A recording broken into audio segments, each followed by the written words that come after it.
And dun po sa naging reaction naman ni VP Sara kahapon sa President's health condition at sinabi niya ay isang answer lang, good luck.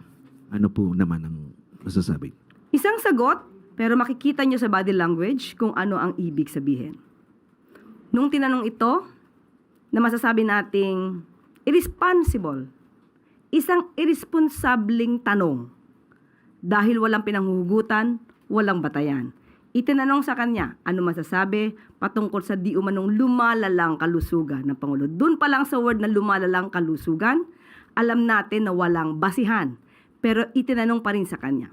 Kaya ang nakuha rin natin sa Vice Presidente ay isang irresponsableng sagot. Good luck. With a smile. At lahat ng sa paligid niya ay nagtatawanan. Bilang isang Pilipino, hindi natin gawi ang mangutya, pagtawanan, ang sino mang may sakit. Lalong-lalo na kung ito'y ginagawa lamang. Ginagawang sakit para masira ang Pangulo. Ang sabi nga nila, an idle mind is the playground. Or rather, an idle mind is devil's playground. So makikita natin, tumawa, is that a last laugh mentality or mockery of misery?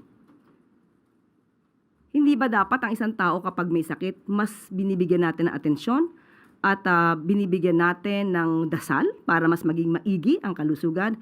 Hindi mo tatawanan at parang ikaw pa ay sarcastic sa iyong mga kasagutan.